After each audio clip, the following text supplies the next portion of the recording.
नमस्कार साथियों। सुशांत केस पे रोज़ाना कुछ न कुछ नए-नए अपडेट आते हैं, नई-नई बात निकल कर के सामने आती है। लेकिन जो मुख्य बातें हैं, उस पर कहीं कोई भी चर्चा नहीं है, कोई भी सुनवाई नहीं है और कुछ भी निकल कर के सामने नहीं आ रहा है। अब जो 2 नई बातें आई हैं, एक तो ये कि जो आरटीआई लगाया गया था एम्स के अंदर, तो एम्स का ये जवाब आया कि हम इस पे जवाब देने के लिए बाध्य नहीं हैं। अरे जब पहले तुमने ये जवाब दे दिया था कि सुशांत सिंह राजपूत ने सुसाइड किया है, तो उसका क्लैरिफिकेशन करने के लिए तो तुम बाध्य ज़रूर हो। परंतु अब जिस प्रकार से उन लोगों ने ये आरटीआई में जवाब देने से मना कर दिया और ट्रांसफ़र कर दिया है उसको, इससे ये शक बहुत ही गहरा जाता है कि कहीं न कहीं इस मामले को सब ने मिल कर के कुछ ऐसा किया है जिससे कि इस मामले को ख़त्म कर दिया जाए, दबा दिया जाए, इस मामले में कोई चर्चा ना हो और धीरे-धीरे इस मामले को बिल्कुल ही एंड करने की इनकी प्लानिंग हो चुकी है। अब मैं बात करता हूँ आपसे 13 जून की रात की।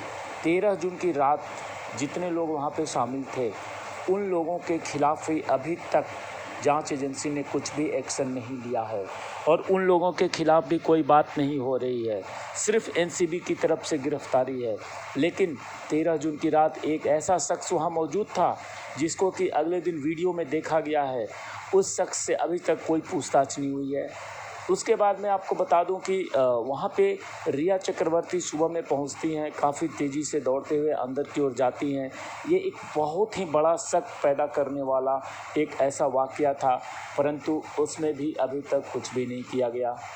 अब जब आप देखिए सुबह कितने लोग एक्टिव थे, संदीप सिंह से लेकर के सिद्धार्थ पिठानी तक सारे लोग एक्टिव थे वहाँ पे, परंतु उन लोगों से भी कोई पूछताछ नहीं हो रही है। ये ऐसी-ऐसी बातें बार-बार मैं कहता हूँ, इसलिए कहता हूँ क्योंकि शक इनके ऊपर है। हमारा शक, आपका शक, सबका शक इनके ऊपर है, परंतु सीबीआई या कोई भी जांच एजेंसी इस मामले में पता नहीं क्यों इतनी शांत बैठी हुई है, पता नहीं क्यों चुप है। और ये लोग कभी भी ऐसी कोई भी गिरफ्तारी नहीं कर रहे हैं, कोई भी बात नहीं कर रहे हैं। और उस रात का जो जो एक सामने राज खुल कर के सामने आया कि जो घर के 2 नौकर केशव और नीरज और सिद्धार्थ पिठानी और रिया चक्रवर्ती की जो चैट थी जिसमें दीपेश सावंत भी शामिल है, इन सब का कनेक्शन के बारे में क्यों नहीं जांच पड़ताल हो रही है। और बॉलीवुड के अंदर जो इनका जो रिया चक्रवर्ती का जो एक नेक्सस था जो कि ड्रग सप्लाई कर रहा था दुबई कनेक्शन से, दुबई से मिल कर के, वो सारी चीज़ों पे भी कोई ध्यान नहीं दे रहा है। रिया चक्रवर्ती की गिरफ्तारी जो हुई वो सिर्फ एनसीबी के अंदर हुई। एनसीबी ने रिया चक्रवर्ती को रिमांड पे लिया, रिया को 1 महीने के आसपास जेल में रखा, कुछ पूछताछ हुई, लेकिन उस पूछताछ में क्या निकला? उस पूछताछ में निकलने के बाद उस पे कार्रवाई नहीं हुई, उस पे कोई भी बातचीत नहीं हुई। बहुत सारे ऐसे चैट मिले जिसमें कि दुबई से और अलग कंट्रियों से ड्रग्स का सप्लाई का मामला का सामने आया, जिसमें बॉलीवुड के अंदर ड्रग्स का सप्लाई करना, कंज्यूम करना, ये सारी चीज़ें सामने आई। परंतु फाइनली जब हम देखते हैं 1 साल के बाद, तो हम ये पाते हैं कि हम जहाँ थे आज भी वहीं हैं। हमने जहाँ शुरुआत करी थी आज भी हम वहीं पे हैं। कोई भी ऐसा वाक़या नहीं सामने आया जिससे कि ये लगे कि सुशांत सिंह राजपूत की हत्या की जांच सही तरीके से चल रही है, इसके अंदर कुछ गिरफ्तारी हुई है, कुछ चीज़ें सामने आई है। परंतु 1-2 जो गिरफ्तारियाँ एनसीबी ने की, जैसे कि सिद्धार्थ पिठानी की गिरफ्तारी के बाद भी उसको जिस प्रकार से पैरोल पे छोड़ा गया है 10 दिनों के लिए, ये भी बातें कहीं न कहीं इस बात को दिखाती है कि कानून बहुत ही हल्के तरीके से है वहाँ पे। और इस हल्के तरीके से छोड़ देना, पैरोल पे रिहा कर देना और सारी बातें करना, इससे ये साफ पता चलता है कि इस मामले में कितनी ढिलाई बरती जा रही है।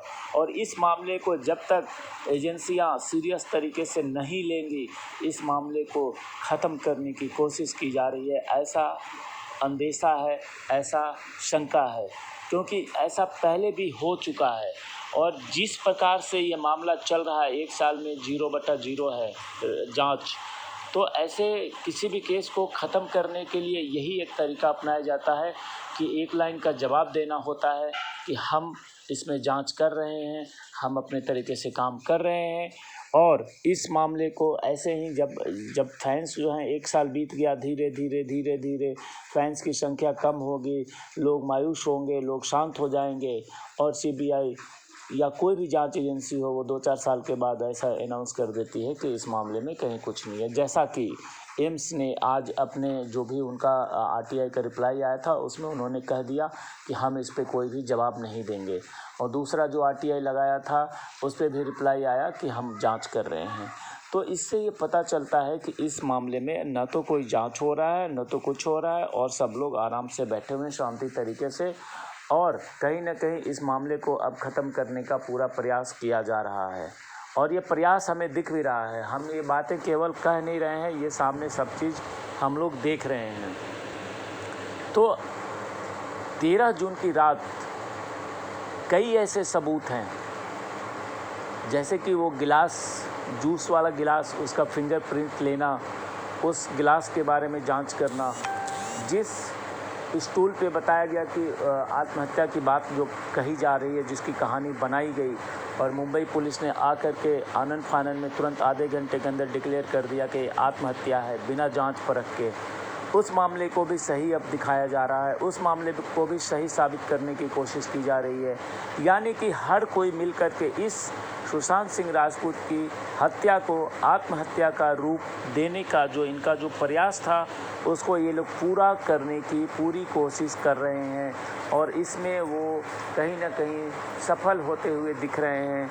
क्योंकि जो इस दूसरा जो हत्या एंगल पे जब हम बात करते हैं तो हम जब न्यूट्रली सोचते हैं तो देखते हैं कि इसमें कहीं भी ऐसा अभी तक कोई भी ऐसी बात नहीं आई है जहाँ पे हमें ये लगे कि ये इसमें हत्या मर्डर एंगल पे कुछ जांच हो रही है या हत्या एंगल पे कुछ दिखाया जा रहा है। अभी तक तो नहीं हुआ, 1 साल बीतने के बाद हुई।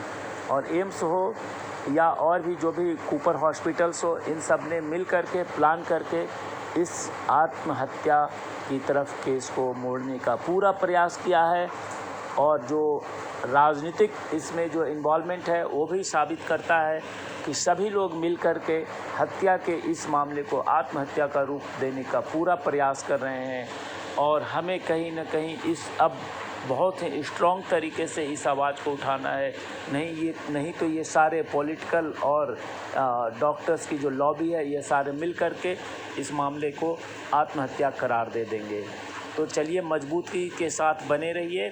अगले वीडियो में मैं कुछ और अपडेट लेके आऊँगा। चैनल को अगर आपने सब्सक्राइब नहीं किया है तो सब्सक्राइब कर लीजिए।